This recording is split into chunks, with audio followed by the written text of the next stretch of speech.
Hello, hello, hello, and welcome to Bleav. That's Bleav in Lions right here on the Bleav Podcast Network. I am your host at Javanaugh87, Jack Kavanaugh, and I am back to recap what unfortunately amounted to another Detroit Lions loss to the Cleveland Browns. But fortunately enough, I am joined by the original prototype for the Bill Belichickian nose tackle, the former All-Pro, former Pro Bowler, and current host of the Bleav in Lions podcast, former Detroit Lion and former Cleveland Brown. It's Jerry Reckin Ball. How's it going, Jerry? Hey, I'm good, Jack. Say it again. Say it again. Say it louder. Jerry Reckin Ball. Love it. Love it. We need to get you some theme music as well. Oh yeah. I'll probably pull up something old school like Shaft. You All remember right. that? All right. I can dig it. I can dig it. Yeah. But how you been? Family's good? Oh yeah, everything's good up here. You know, it's a little bit of cold weather up in Canada. You were saying it's a little bit nicer down there where you're at. Yeah, I must say that down here in Houston right now, the weather has been nice. Now it was a little nippy last week. You know, we're not used to having that snow, even though we had that freeze of months back and stuff. But I mean, the last week and a half has been real nice. Matter of fact, it's been so nice that I've actually worked outside every day on my. Woo! Yeah, I sure did. Well, I'm jealous of that for sure. We were down about 32 here today, but Oh, that's okay. It's still a good time up here, where right near Detroit. So, yeah. anyways, if you did bet on the Detroit Lions against the Browns, though, the good news is the Lions covered. They were 11-point underdogs on betonline.ag, Can which you was just, believe that? it was disrespectful, wasn't it, Jerry? I tell you, but Bet Online definitely was the place to place that bet. You know, for those that took advantage of it and bet on the line, had success. I have to say that I bet on the SMU game, and I actually covered that and got my little change in now. I made a little bit here. So, like anything, anybody that wants to place a bet, Bet Online. Football, basketball, baseball. Hey, I don't know. Do they bet on boxing too? You can bet on boxing. You can bet on Oh, Frank Gore if you want to. I don't know if I'm gonna bet on that because I told you, that jab and the reach of Darren Williams can be a problem. If he, don't really know how to bob and weave. But I will tell you, Terrence Crawford. Just a Mhm. little side note. I wish I would have bet on that, but I wanted to see it. I didn't get a chance to see it, but I seen some highlights, and man, that guy looks razor sharp. I think Mhm. that Earl. I hope Earl Spence and them can muster up enough energy to go ahead on and make that happen because that would be a big one. I probably would travel to see that one. Ooh, Jerry Ball making the road trip Oh, all the way. You know yep, it's a yep. big event. And I would still bet online. Bet online at betonline.ag. And it's Thanksgiving, and we all know what that means. Football, and nothing goes better with football than turkey as well as some betting. Bet Online has you covered all holiday season. More props, odds, and lines than ever before. Bet Online remains your number one spot for all the sports action this Thanksgiving.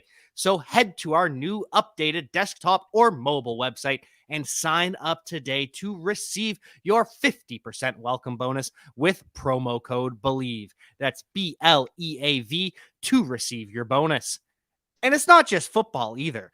Bet Online has pro and college hoops, NHL, boxing, UFC, even your favorite Vegas casino games. Don't wait to take advantage of all the amazing offers available for the 2021 season.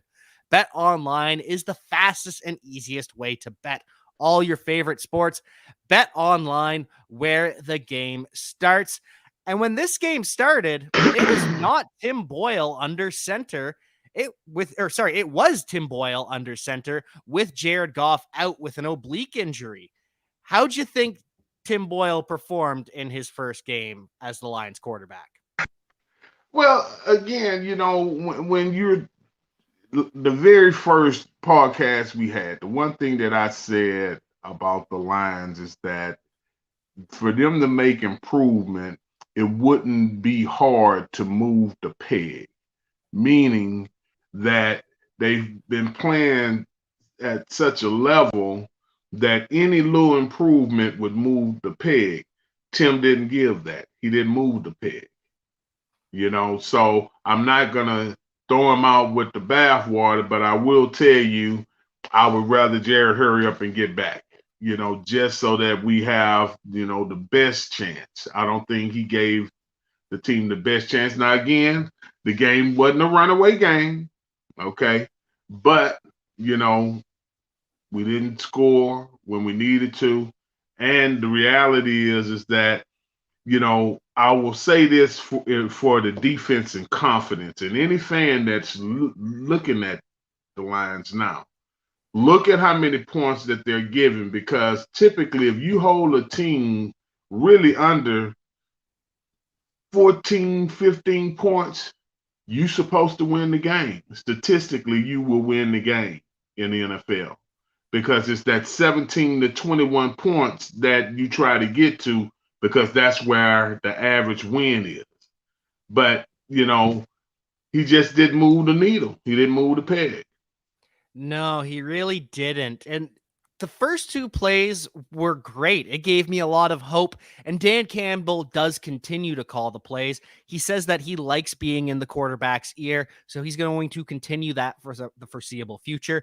And the first play, it was a little play action dump off to the rookie UDFA tight end 2 Brock Wright for a first down. I liked that. Get it to your ancillary receivers. And then the second play, he draws the D offside with the hard count. And then it was kind of all downhill for there. 77 yards passing, 2 interceptions. And I get it. He's been on injured reserve, so he hasn't practiced in a while. This was his first NFL start. He'll get better, but it really was kind of ugly. TJ Hawkinson was the leading receiver with 6 grabs and 51 yards. Amon-Ra St. Brown, 4 grabs and 18 yards, and nothing else of note for the entire team. Josh Reynolds, the recent free agent addition, he was disappointing. He was targeted twice, and it didn't even look like he wanted the football. Yeah. Well, I tell you, Swift did what he was supposed to do, but I just say because I don't think we've ever addressed, or we hadn't talked since Dan decided to call plays. And secondly, the response from the offensive coordinator and this so-called, I guess, contention that's going on between Dan and whoever doesn't have the same philosophical outlook of what's best with the players, or how they're using Swift in some aspects. I don't even know what the plus and the minus of it is. But I will tell you that anytime that you have something like that would seep out into the media, that means that there are some real problems on the inside. One thing that you don't do is that you don't talk the internal stuff in the media. I watched the offensive coordinator address it. He was point on because Dan is his boss. But I think Dan is kind of all over the place right now. But again, you the head coach. And if we're going to sink with damn, I'm going to sink it my damn self. I'm not going to let you sink it. So I understand that mentality at a level. But you also hired those guys to do a job. Okay? Now you're saying that he's not doing the job because you've replaced him with yourself.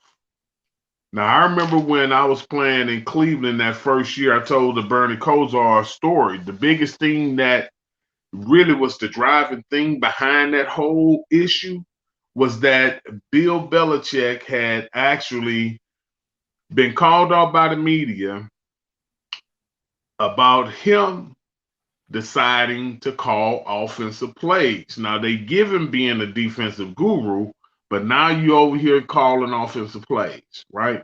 Now, Dan been in some high-powered offenses and things like that.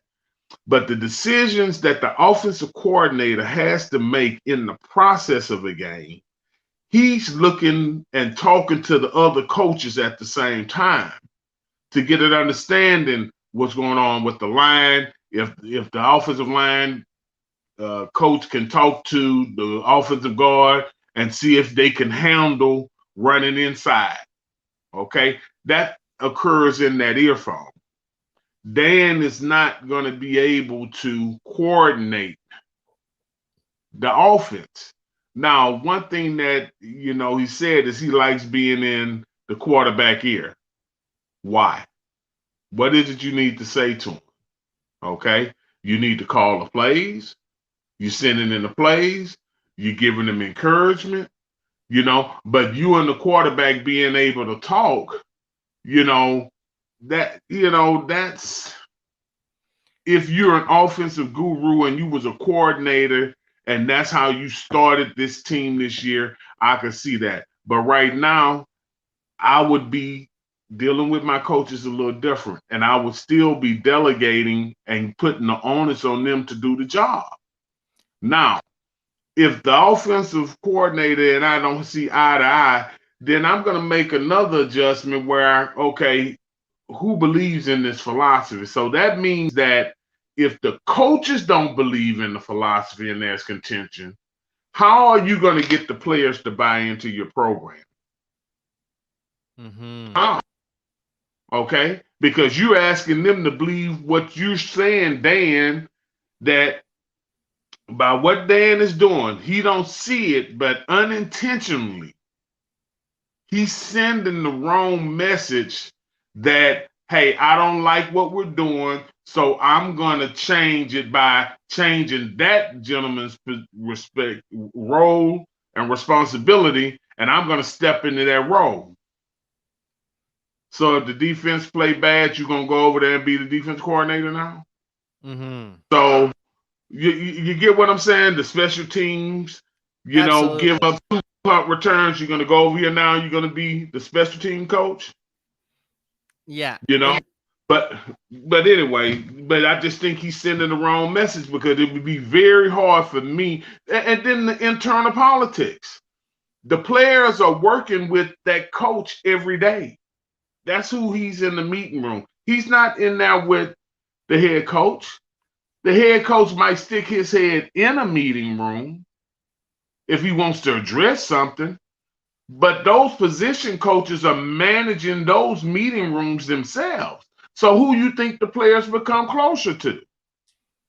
So if the head coach and the offensive coordinator, who's the running back coach, have a disagreement and he's telling them what he thinks should be going on, and the head coach comes in and make a change, he just contradicted the coach in front of his players. So it's like shooting yourself in the foot too. Especially when the whole idea behind Dan Campbell as a coach was he was going to be a delegator. He's a former tight end, so he understands and can relate to the players. He's been in these offensive meeting rooms with the Saints for years, so he can kind of dabble there. And he's just been around Sean Payton, so he can dabble. But that was the point. He can delegate to people to do that job. Yeah, here's the reality about just the head coaching profession. So many guys like a Dan Campbell will get an opportunity, and he may be a good coach. And I'm not saying that he's not a good coach, but to be a great coach, there are some characteristics. Dan Campbell is more like Mike Dicker. Yeah. Think about it. Yeah, he's more like Mike Dicker. Mike Dicker wouldn't fit this era, and because the players would hate him, and he would hate the players. I mean, honestly, there's Yeah. things there are things that modern football players do that I can't stand. As an example, when they make a tackle and the guy didn't cover 4 to 7 yards and you tackling him like you tackled him for 20-yard loss. Yeah. What the hell you bouncing around for? It's a You leaky didn't win tackle. that play. Yeah, it's a You leaky know, tackle and they're flexing. yeah, all that nonsense. I'm old school. I'm from that Dicker era. We didn't tolerate that bull. And then if you gonna flex, then I'm gonna punch you in your mouth. Really. Oh yeah. We gonna deal with this on the field. We ain't gonna sit. But again, the game has changed. Rules have changed. How men deal with things on the field. So I'm just saying that Dan right now don't need to be the one that's showing that you should jump the ship. Yeah. Because what he's doing is reflecting that unintentionally. He thinks that he's gathering the troops and I'm going to grab it by the horn.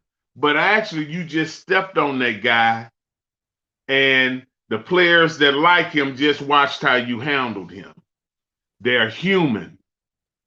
Yeah. It's not Madden. It's not. It's not. It's emotion in that room. You owe him whatever. Everybody is upset. Everybody should be on pins and needles. But what's happening is they're pointing, but you don't see who they're pointing. But it's some type of point because the contention that came out of that interview and how the people were asking the coordinator, you could see that he was disappointed, but he was giving a corporate answer. Yep. Because of the Keeping it in position. the building. Trying to. The guy was a head coach. Okay. So he knows what's required. Okay. But Dan could have handled it better. You know, I just wouldn't have done it that way. And it almost I would have sat down with him and say, here's the place that I want you to, get perfected in my offense. All right. Tell me how you're going to do it. And I would have sat down with him. And I'm not saying that they didn't do that. Mm-hmm. But calling the plays during the game, man, there's so many variables that the head coach got to be aware of. Down in distance, time on the clock. And now you're going to call the offense and you're going to talk to the quarterback. But then you got your special team coach. He asking you, should we get ready to punt? You gonna punt it? You gonna do this? Then you got to make that decision as a head coach. But you in the coordinating aspects of it, just too much. That's why they got other coaches. You can't do it all. Yeah, and especially when he was sold as a delegator, as someone who is going to put the people in position to succeed. And it almost feels like it's a twofold problem because number one, it kind of feels like he's trying to rip off Sean McVay. We all heard about how Sean McVay was in Jared's ear. He was talking, he was helping coach him through it. And it feels like Dan Campbell is trying to do that. And that's not who he is as a coach. It's never been him. Well, okay, let's break it down, right? In every profession, I don't care what it is, there is lingo or language, all right? The communication of a coach to a quarterback based on the lingo that's inside of that playbook has to be specific, concise in the language that has been taught, okay? Now, Sean McVay and the way that he runs his offense by communicating to him is one thing, but you're not speaking the same language because just in your emotion, you don't deliver it the same way. So you hear it different. So it's no way that you can say that I'm going to do the same thing. You rarely ever see Sean McVay really loud in any aspect. You see him excited but you don't see him doing a lot of talk. Even when he run up to the guys and pat them, he doesn't be talking. Yeah. He's showing emotion. So that means that he has to me, it reflects that it's more reserved in how he will communicate in the ear of a quarterback during the game. Dan Campbell emotional. So if he's upset on something that didn't happen on the defensive side of the ball, now he got to go get in the quarterback ear and take that frustration out and that voice and that emotion. He's like me. I can't be that. Even when I'm talking to you, I'm not upset, but I'm making a point, but it comes across passion because the way it delivers, the way my voice has a baritone, sounds different. Jared Goff might not be the one that can listen to that. That can be static, where I hear you and I don't hear you because I hear your frustration. What did I do? Mm-hmm. Because we see Dan Campbell's frustration on his face, and we already know that he will say what he needs to say. So what's stopping him in that ear? I think from the standpoint of understanding how to motivate Jared, but get him to the next level, Dan is not a quarterback coach. And Dan is not an offensive coordinator. You can be a good head coach and a horrible offensive coordinator and a horrible defensive coordinator because that's not your skill set. As you take a guy like, what was the long time Marv Levy Yep. for the Buffalo Bills? Philosophical, soft-spoken, but he could lead men. He could get the men to rally together. And that's what a head coach actually needs to be able to do. He needs to be able to lead his men to battle. All right. Now, he has to rely on his downline, his captains, the other generals, to actually create some strategy, especially if it's one that requires more than one person's input.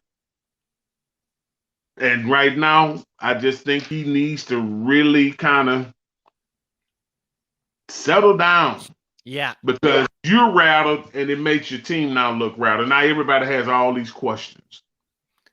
Are you going to continue? Oh, well, yeah, I like being in the quarterback's ear. That was, to me, that was a poor statement. That was a poor statement. And then it You starts like, for what? Did you win? Yeah. Did you produce more offense? For what reason? And Other than you want to be able to say what you want to say. I'm sorry. oh no, that's okay. All I was going to say was, and then it starts the questions. Are you going to keep Anthony Lynn next year as your offensive coordinator? Will he be fired? And now they're He's asking, not going to be there. and He's not now going to be there. You can no, see that on the wall. They would let him go right now if they could. yeah, But that would also be like part of the crew walking the plank. true.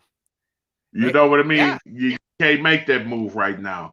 Not when you're owing something, unless you're going to put it all on him.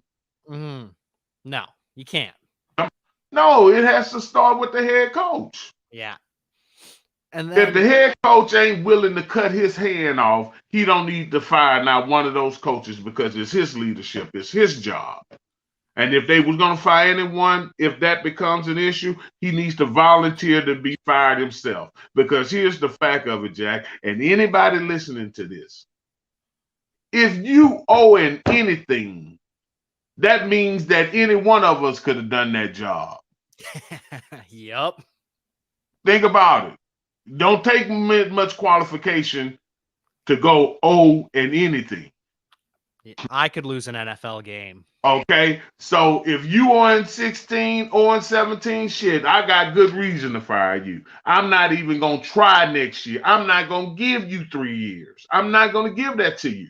No, no, no, not because you're gonna take me from the bottom, and all of a sudden we're gonna be a contender. But you know what? They could if they do what's necessary. if they can get their composure, if they can show that they pause, if Dan can show that he can be paused in this heat, he can teach his team how to respond versus react. And that's important because I've been on those losing type teams and we would fight to the end, but we had to change that as players. But the best part of the leadership with the players is that we got Wayne Fonts, and he's the one that led us. Okay? And he told us exactly how we were going to do it. He said, we're going to play seasons within the season. We got first 4 games.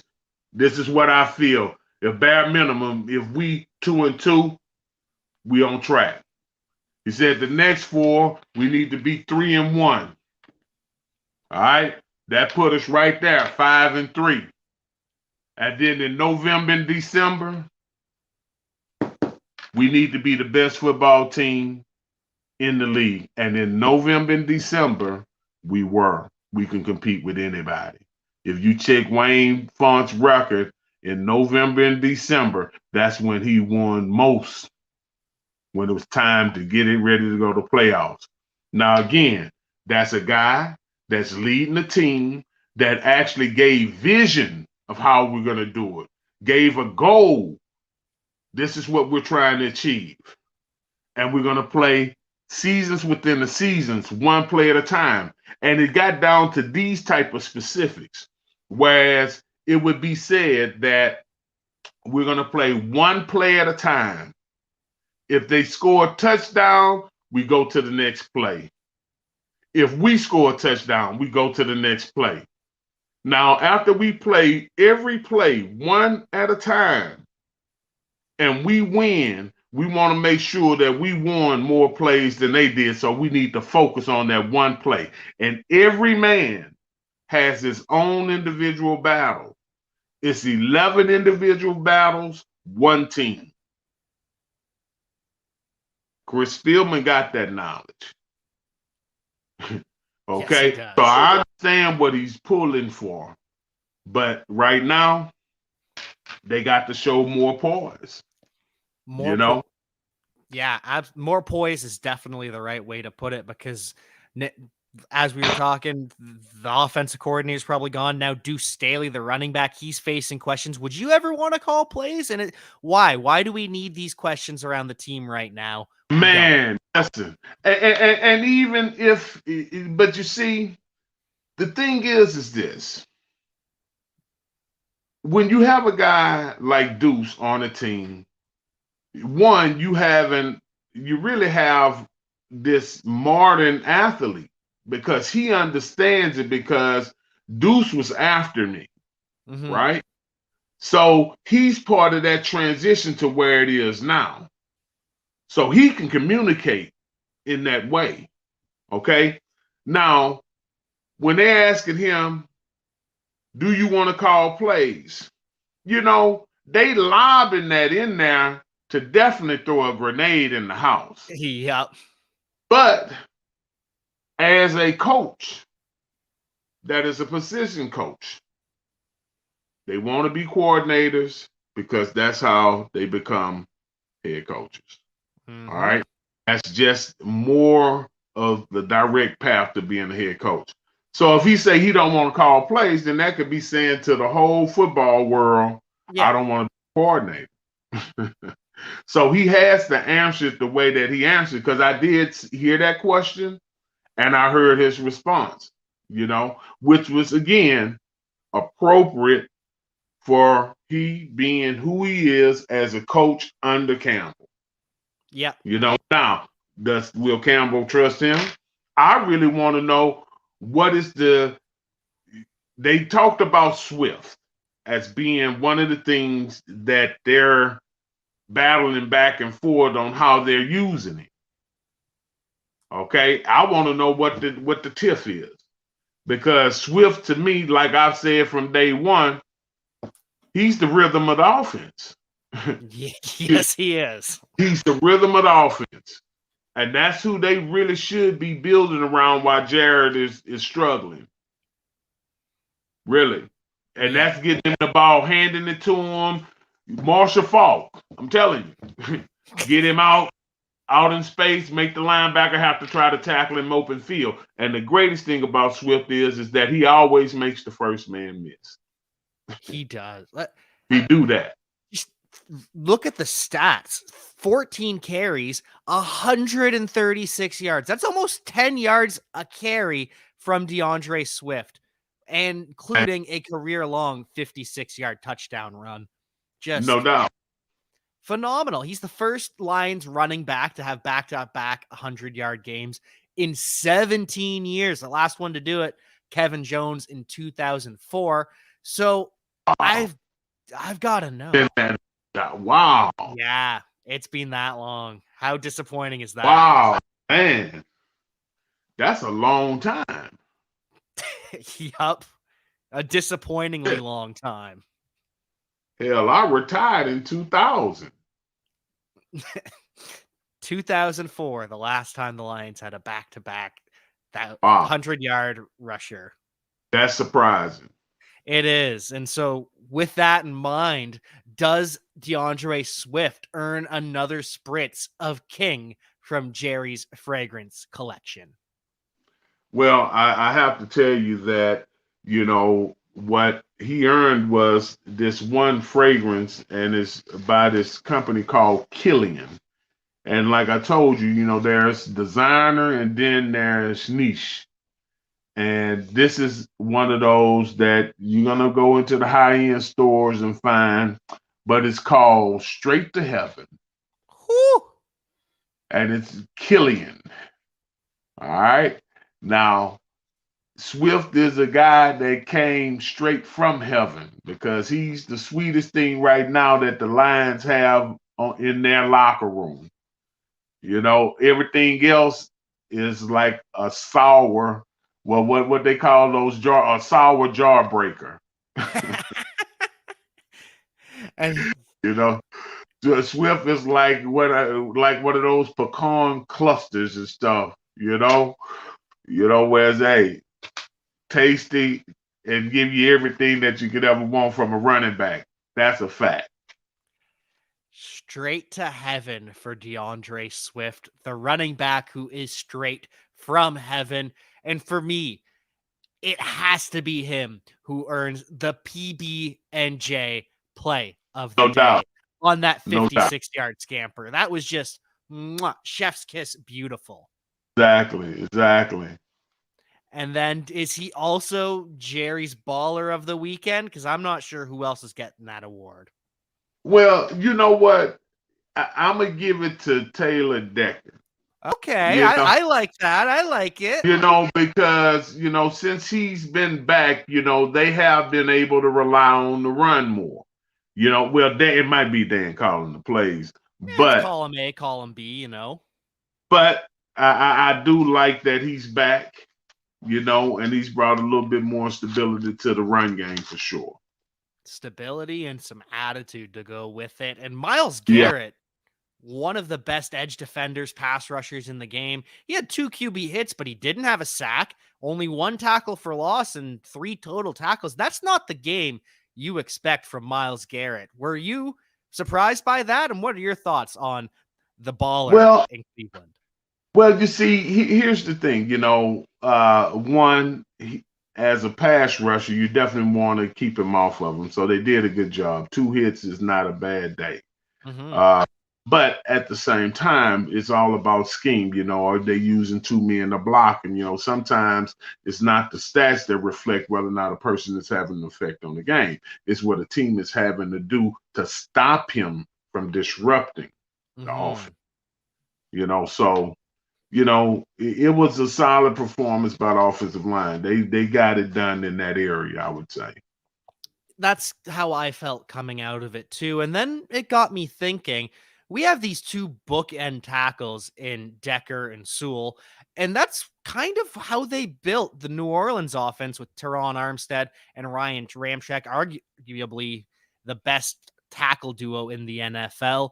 And it seems like Dan Campbell might be trying to replicate the Saints on offense with these bookend tackles with DeAndre Swift as his Alvin Kamara. And we had all hoped TJ Hawkinson could be a Marcus Colston, a Jeremy Shockey, Jimmy Graham, because the Saints always have that one guy and then a bunch of role players. But that also got me thinking, is that a good idea? Because we just tried this with Matt Patricia recreating the Patriots. Is he trying to recreate the Saints? And is that the right model to follow? Will it work? Well, I think the problem with any of the rebuilds that would be done outside of where I guess you would say, the scheme was developed. The Patriots have a scheme and a way they go about their business. New Orleans has a way. Tampa Bay is learning their way. Tom Brady is teaching them something now. Is Tom Brady doing what New England is doing? No. What Tom Brady is doing is showing them how to be professionals, how to actually work in this profession at the highest level and hold everybody accountable as a teammate. So now you take someone else that's coming from an administrative standpoint, they coming in with philosophy because they can't go on the field and do some of the things that a Tom is going to show them about the Patriot way. All right. Now he can intellectually say everything that they're going to say, but you got to have some of that be able to transfer on the field. Now, you take the Lions and where they are and the personnel that they inherited. Did they inherit the same type of personnel that New Orleans has? Now, how soon would they be able to build that? Are they going to ever find a Drew Brees? That's when that's No. what you need. That's an awfully border to fill. I mean, that's the first check. Yeah. Jared is not that. We know that. Okay, but I'm not saying that Jared can't win. It's not a bad thing to not be Drew Brees. It's Drew Brees. But they don't throw the same ball. You know what I mean? So it's certain routes that's in offenses that's based on the quarterback of being able to throw a ball. As an example, I'll give you two quarterbacks. Randall Cunningham. Love him to death. Now, when Randall throws that ball and he cocks back and they ain't seen such a pretty ball, but he's throwing it up. Yeah. Right? So that means that the receiver has to go get it. Now, there are quarterbacks like a Patrick Mahomes that you can see in his arm, a Cam Newton you can see in his arm, that when they throw the deep ball, they're actually throwing the ball accurately. Mm-hmm. Okay, they're throwing it over his head to the outside shoulder, and it'll be 60 yards downfield. Every quarterback can't do that. Some quarterbacks, once they get past those medium routes, the post, the corner, and all that, their accuracy goes out because they have to throw with more velocity, and they're accurate in the short, but they're not accurate in throwing the long ball. So here you have Drew Brees that could throw all balls. Yeah. Long, short, medium, seam routes, outside routes. He can pinpoint where he wants to throw that ball. You got to have that to say you want to do what the Saints doing. Then you come back and you look at all of the great receivers that the Saints have rallied through there during those years too. And the compliments, like you say, of the running back and things like that were there even before. Matter of fact, Deuce was there with Brees. Yeah, and Reggie Bush. So it can be the vision, but how long is it going to take? And how much personnel do you have in scheme to actually run that type of offense efficiently and definitely at the same level of a Brees where you can go out every night and he's going to throw for 300 on average. He'll throw for 300. If Brees under 300 on any passing day, that was off day for him, or they didn't need his arm to win. I was going to say it's either an off day or they ran for 200 yards and he only threw the ball 15 times in a blowout. Yeah. But on the opposite side of this Saints conversation is the defense, because Aaron Glenn was the DB coach for the New Orleans Saints, and he is just doing a bang up job. No matter what, the Lions cannot let Glenn out of the building because Baker Mayfield, I understand he's injured, but he barely completes over 50% of his passes, 2 interceptions, 1 touchdown, and under 200 yards passing. That is a quality day from an entire defensive unit. And Aaron Glenn has to get a lot of that pressure too, or sorry, that credit too. Well, no doubt. I think that one of the things that you have to look at with, the success that they've had with Aaron at the helm calling the defense is, like I said, the points, and keeping the game always within reach, whereas the defense is doing their part because it's giving the offense the ball back and it's giving them an opportunity to win. And I think that Aaron, should at some point become a head coach. Now, whether or not, they lock him into a long-term contract there with the Lions, meaning 3-4 years, that would be long-term for him. He might already have that. I don't know. But, as teams, start looking for good coaches, when you're owing anything, he's gonna get hit with that too. That part of that splatter is gonna go on his resume, even though he might be stellar as a defensive coordinator. It's just like if a guy was rushing for 200 yards every game in a losing effort. It's like, yeah, but y'all lost. Yeah, but I rushed for 200 yards, but you lost. Yeah. You're not winning MVP when you lose 14 games, but So, you ran for 200 yards, right? right. So he's gonna, get splattered with that. Now, but again, football people will look at it and still say, okay, yeah, but damn, look how he held, Lamar Jackson down. Look how he did this. Look at this, the game with Philadelphia, like he buried that shit. He didn't want to see that. But like I told you also, if you remember when I made comment and you asked about that, I told you is that, a good coach will normally have his team respond in a good way. And the messaging is that, that didn't have nothing that could ever build on. So him moving away from that seems to have been the right thing. Yeah, sure does. I love watching this REA. He just seems to find the ball all the time. Picks off Baker Mayfield. He's at 4 interceptions and a fumble or recovery in 10 games. Just a ball match. Did you play with guys like that? Just the ball seemed to find their hand all the time.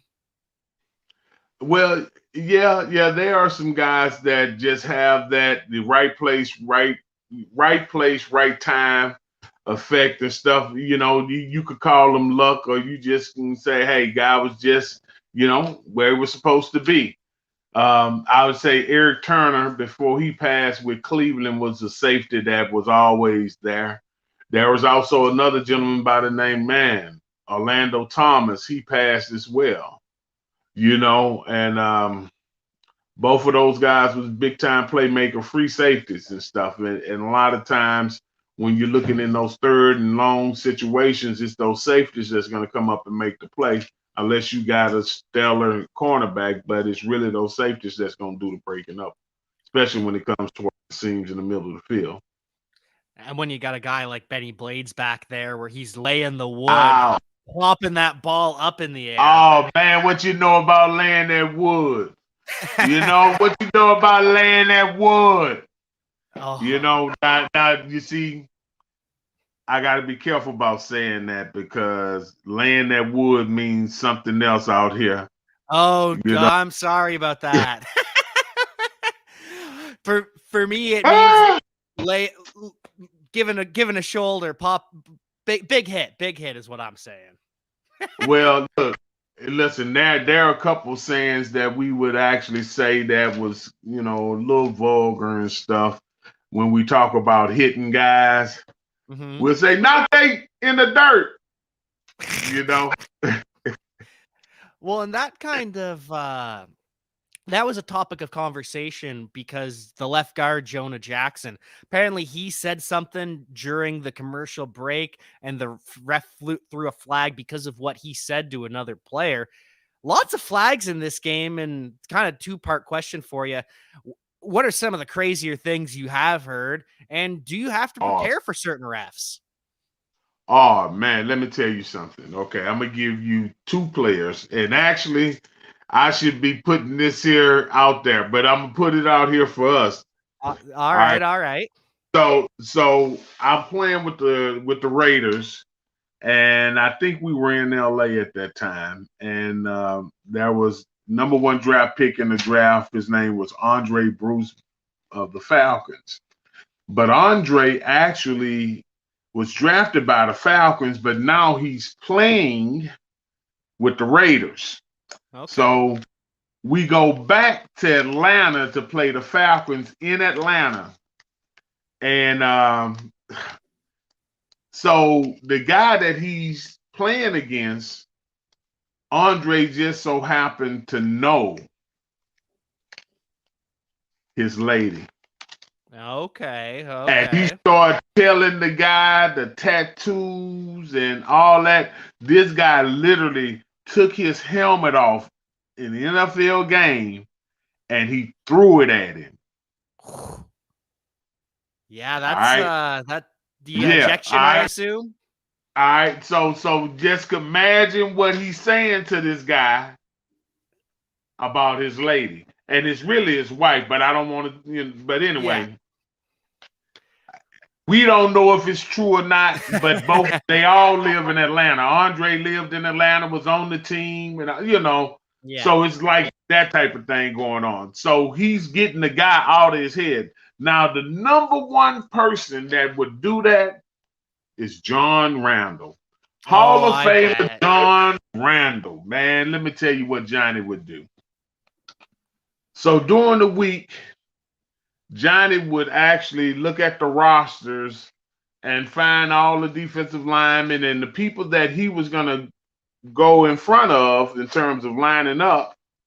He would actually find out through reading their bios if they were married, and then he would remember the wives' names. And he would be talking to them about their wife. And you should see these guys' eyes because they have no idea how he knows their wife's name. And he might be over here on the right side and yelling it across the line. Hey, such and such, tell Jennifer I said hi. That's a good way to get in someone's head and Oh make them miss man, the block. listen. Oh yeah. It's mind games going. The thing with me, they didn't play that shit with me because they wanted me not to get mad. Because if I get mad, I'm gonna play harder. So they Start just like don't leave him alone. Don't say nothing to him. Don't want Jerry seeing red because then he turns into the Hulk with how when the madder he gets, the harder he plays. Well, there's some truth to that, Jack. The Hulk actually is one of my favorite, Marvel DC He's Marvel. Marvel comics, but I would say that I probably had, if you talk to some of the guys, I just found out what heavy-handed was because guys used to tell me I'm heavy-handed. But my grandson hit me in my chest the other day. He'll be 2 in January, and he was so heavy-handed that I said, "Okay, I understand what that means now." When all my life, 56 years, for me to understand what they mean when they were telling me, "JB, you heavy-handed, man." What? Yeah, we got a little But nose anyway. tackle on our hands. Yes, sir. We definitely got off of it. But you know what? His dad though is like 6'5", 6'6", so he's gonna be taller. Okay. I actually think he's gonna be a left tackle. All That's right. and he's got a nice little build to him and stuff. And honest to God, when he was about maybe a year and a month old, I started telling him, showing him how to move his feet like he's running a drill. I would sit in my chair and move my feet, say, move your feet, move your feet.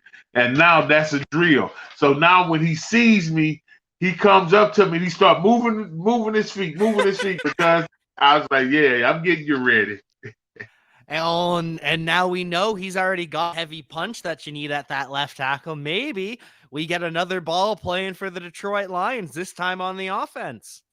Well, let's hope so. Well, let's hope that by the time, so right now it'll be what these two. So we talking 19 years. That's almost the same amount of time since they had a back rush back to back 100 years. So let's just say in that same period of time, he'll become a prospect. All right, all right. And hopefully by then the Detroit Lions have come out of this rebuild that we're in right now. Well, let's hope they've gotten a championship by then. Oh, Not yeah. a championship. Build that. Build to a championship. And we talk about Nick Chubb and how talented he is for the running backs, and he was going gloveless, which I find terrifying. A gloveless Nick Chubb out on the field, and he does have 144 yards from scrimmage, but long of 15 yards. So I do think the Lions did a good job at limiting those leaky tackles. And so what are you Yeah. seeing from this Lions defense that's making them so effective right now? Well, I just think the coordination, one, the efforts of the guys are they are trying to win, and but the effort, the consistency of the calls, Aaron is putting them in good position. Yeah, and rookie second rounder Levi Onwuzurike, he comes up big in this one. He's starting to break out, uses his big mitts to block an extra point, has a batted pass at the line of scrimmage that becomes an interception too. Or no, sorry, it was just a batted pass. But did you ever end up blocking any kicks in your NFL career? Because I only did it in high school, and it friggin' hurts. Well, I did not block any in the pro level. A guy like me, I'm normally on the line. I'm the one that's going to be knocking the center of the guard back so that the jumper will have enough Mm, room. So that was my job. And then on offense, I would actually be the guard on the field goals and extra point. So okay. blocking it, nah, that was for the tall guys or the No, jumpers, which are normally DBs and linebackers. gotcha. Not your style. You play a more important role on the kick block, anyways. I get you there. You know, building blocks. Building blocks. Yes, indeed. And so one of the things that really stood out to me from Aaron Glenn, there was a big third down with 5 minutes left. They run a delayed save. It's Baker see it, forces the throw, and it's incomplete. He just hook up with his receiver completely and it seems more and more teams are starting to use cover zero with the safeties. We saw the Dolphins completely stumped Lamar Jackson with it on Thursday night. Is that something that's kind of was that something you used often back there, and has it come back around? Well, again, the hardest thing to ever do is, really until your personnel know what the capability. Let's say I want to do a safety blitz, but my safety actually runs a 4.8. I Mm, might be able to blitz him, but he might be so slow he'll never get there. You get what I'm saying? So yeah. you really got to be able to match up your scheme and personnel. It's going to always be to that because it gives the limitations to what you can and can't do. But yes, to answer your question, yeah, I've been in those type of defenses where they playing the man, they pressing, they also showing blitz, they playing man zone. It's a combination. I think the best thing again, this goes back to the coaching aspect. Aaron being a former player and having to actually do these things, it's easier for him to communicate to a guy that would have a question how to actually fix that problem. Mm, You know what I'm saying? Or even how to cheat what he might be asking. So let's say it is the guy that I want to blitz.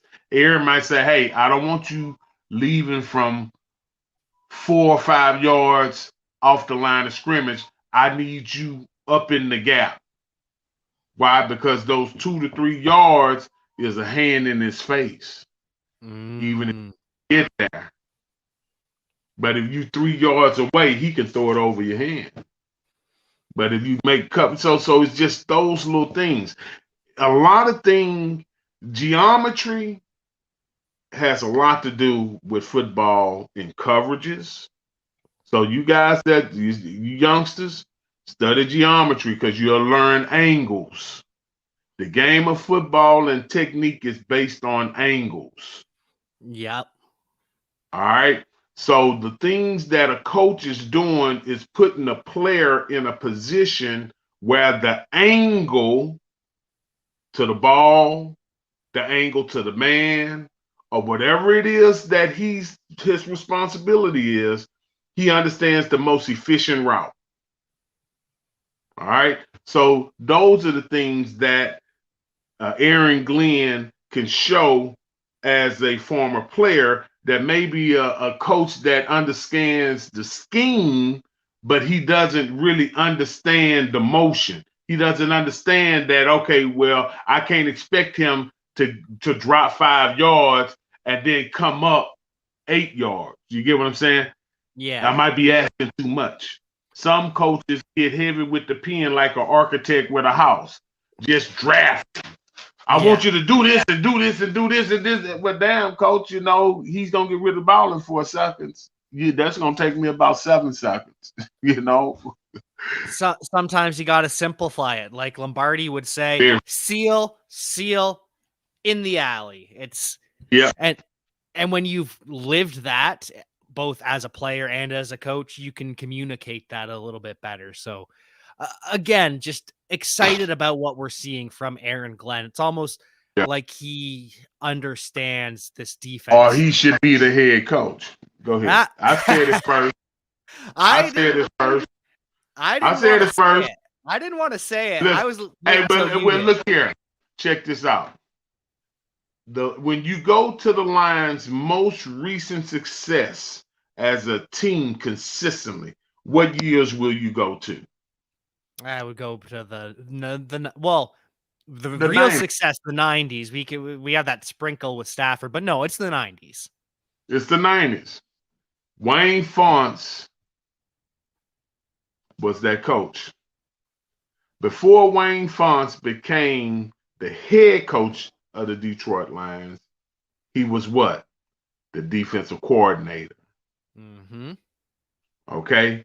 And I and Lomas Brown, well, let me say it, the Lomas Brown and I wrote the letter to Mr. Ford in support of Wayne being named the head coach. Really? Yeah. And this is, look, Yeah. listen, and they named Wayne, they fired Darryl Rogers during the season. Mhm. Wayne was the interim head coach for the remainder of the season. And by the end of the season, the team was fully behind him. We wrote that letter. Mr. Ford hired him. Okay. That's God's honest truth. Yeah. M- Maybe history repeats itself. Well, I'm just saying it's happened before, and they've had success from that. So it's not one. And again, I'm not throwing Dan Campbell away and trying to be someone that saying, "Oh, give the job to Aaron." No, what I'm saying is this: Aaron should at least be his assistant head coach and be able to talk to the players in a way that they can Yep. understand the emotion of what coach is trying to um, what he's trying to impart in them because he wants them to feel what he feels about competing and the way they go about their job. Okay. Now, that is the thing that I know for a fact without being there. That's what he wants because he says it. Yeah. But let me tell you what's dangerous about that, right? Because, you know, when we used to have an off-season workout, with the Lions. This is before any of the offseason training would take place. We didn't have 9 months to 12 months out of the year like they play and work at football. There was no 100,000, 200, 300, $1 million for you to come work out. Mm-hmm. There was not. We had back when I was playing initially. Again, my first year salary is 105,000. My signing bonus was 120,000. My dad at the railroad made more than me as a pro athlete. Wow. Now, in the same aspect of it, you know, when you're looking at how the off season now is a part of the full football season, we went and worked and tried to do other things because we knew if football didn't last, we would have to do something, right? Yeah. So I was never one that went to the off season program. Now, and I was looked at as not being a part of the team. But listen, we got guys don't even live in the state that's not here. Yeah. Guys living in Florida, California, and all that. But the one thing I had a weight room, a sauna in my basement. And when they would be asleep, I would be in my sauna 11, 1 o'clock in the morning. So after they had went the full off season and they had put up every record on the board, I asked, okay, what was the best bench? And I went up and I took it down.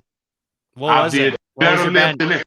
Right, but I wasn't in the program. Yeah. I wasn't in their off-season program, and their best marks, I came in and I erased them and put my name, even though I wasn't in. Now, the reason why I say that is because this was a time when Chris was being a leader, Chris Spielman, I'm speaking of.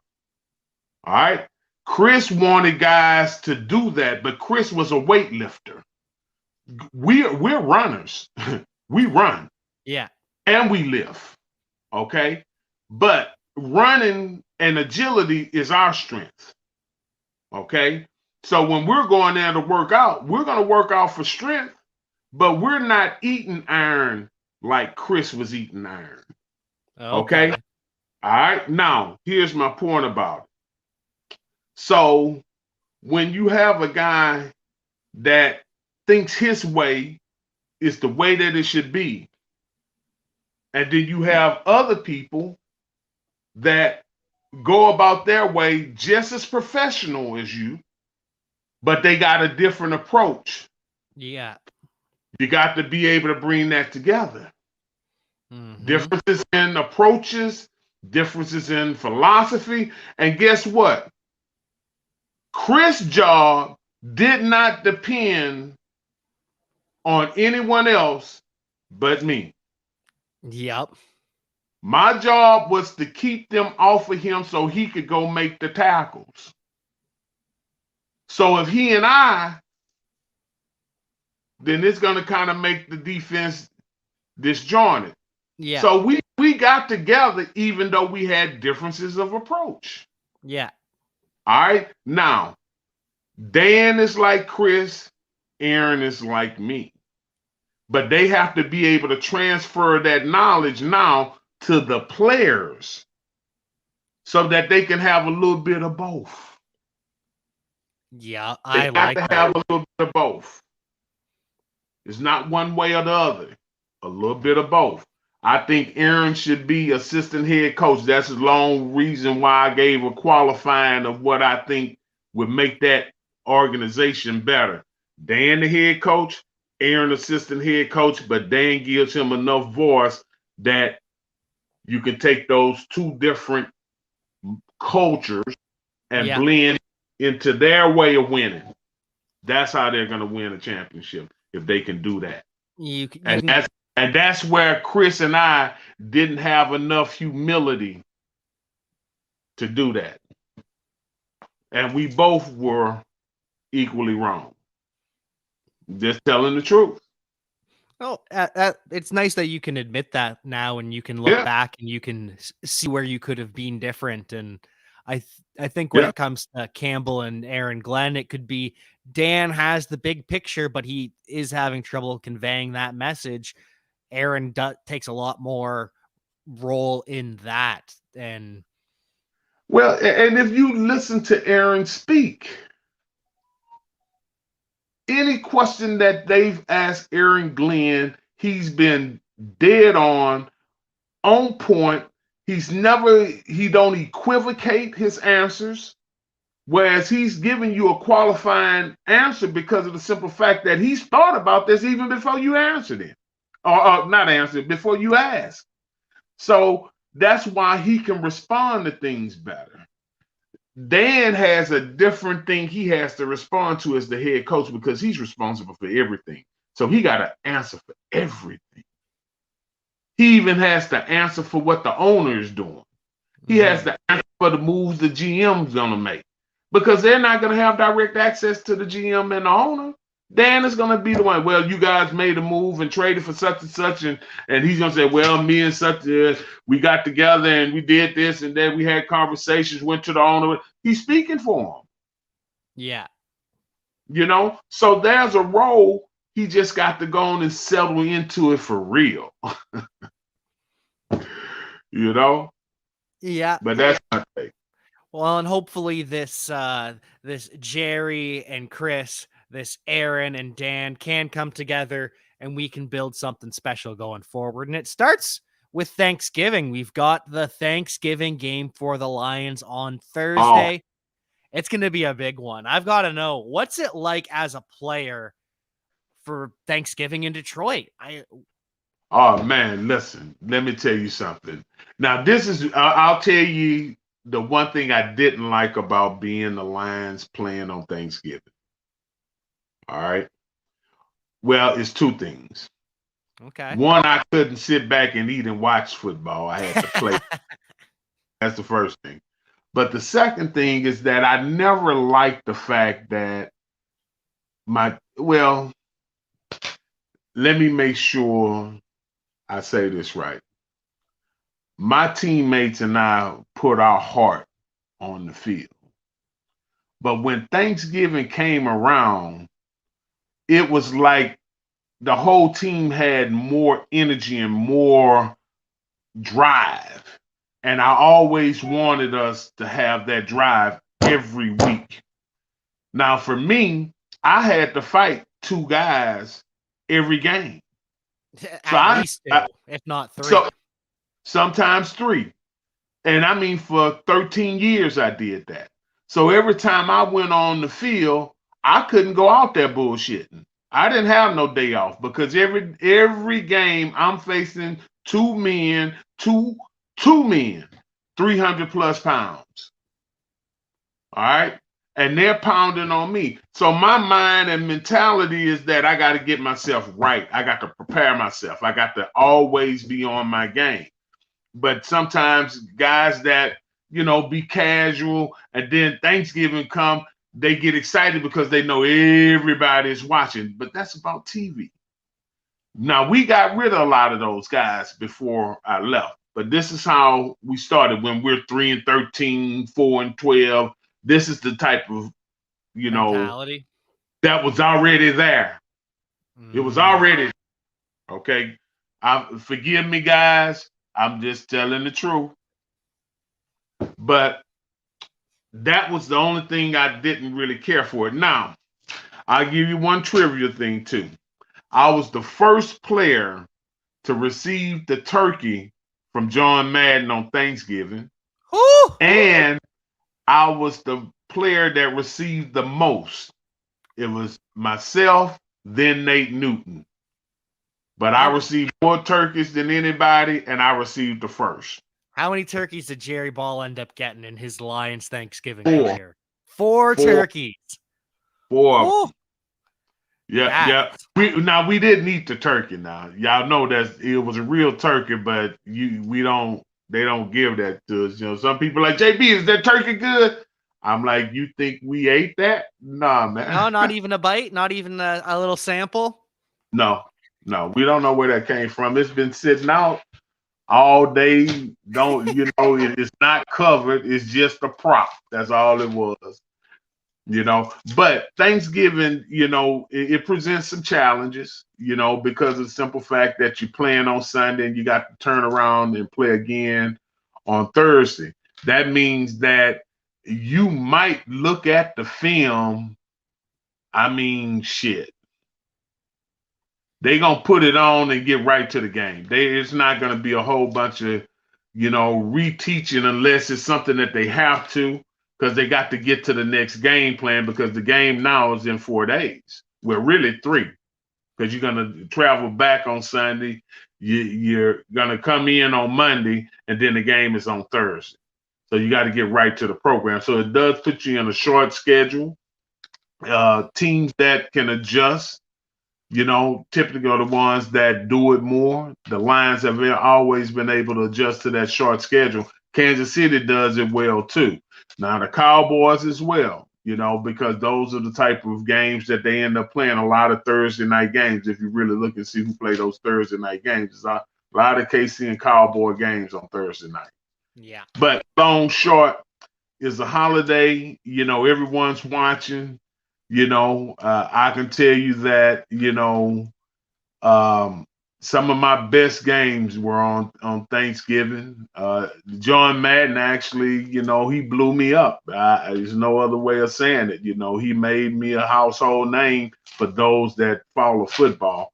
I'm not saying that I'm this and that, but he made it whereas, in the football world, my Brought the name name brought the name Jerry Ball into the national conversation. John Madden did. no question. I mean, the way that he would focus the camera on me and showing the people what I'm doing. He's like, look at here. Look at Jerry Ball. He's taking on two blockers and stuff. Now, folks, look at most guys only fighting one. This guy's fighting two. Look at what he's doing. And he's handling both of them. And he would show that over and over.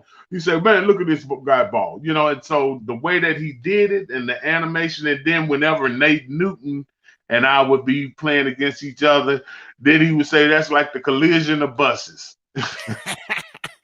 Unstoppable force meets an immovable object. Yeah. He a wide body and I'm a wide body. Well, it sounds like Thanksgiving was some good times for Jerry Ball in Detroit. What about after the game? Does the team have dinner? Do you go back to your families? What's that like? No, we go home. Meals always. Normally, what happens is there's a meal that I think it would be on Tuesday. They'll serve some type of Thanksgiving meal. On Wednesday, it'll be a half a day, and then you go to the hotel or you stay home, depending on if you're visiting or not. And Thursday, get up and play the game. But they do provide a meal. Now, after, of course, all the guys, we have meals prepared at home, the wives and family. A lot of times, a lot of players' family come up. So it's always mom and sisters and family in there cooking. And you talk about turkey. I'm talking about that sweet potato pie, maybe a peach cobbler, or banana pudding, or German chocolate cake. Oh, boy, go ahead on. All good for JB. And matter of fact, I put my pie on the same place. I said, I don't want no yams. Just give me my sweet. Put my pie on there. That's going to be my yams. Well, it sounds like you're getting pretty excited for Thanksgiving. I hope your family rolls out the whole spread for you on Thursday, and I'm looking forward to seeing the Lions play again on Thursday, and hopefully get that elusive first win. Hey, you're right, and I hope you enjoy your Thanksgiving as well with your family. So, what's your plans? Well, so I'm up in Canada here, so we had our first Thanksgiving pass already, the Canadian Thanksgiving, and so for Canadian Thanksgiving's in October, so we usually just get together as a family for that, and then this American Thanksgiving is just a day full of football. That's what we've turned it into. So I'm looking forward to it, and you can catch us here on the Bleav in Lions podcast. We will be recording on Thursday morning before kickoff. So looking forward to that. Any final thoughts here, Jerry? Any final words? Any pluggables to plug? No, we're good. All I want to just say is Dan, Detroit Lions, Aaron, Jared, Miss Ford, Mr. Wood, Chris, everybody. One win. We just asking for one right now. Just one. That's it. Please give us that one win on Thanksgiving. We're looking forward to it. And before we get to that, though, we got to break it down.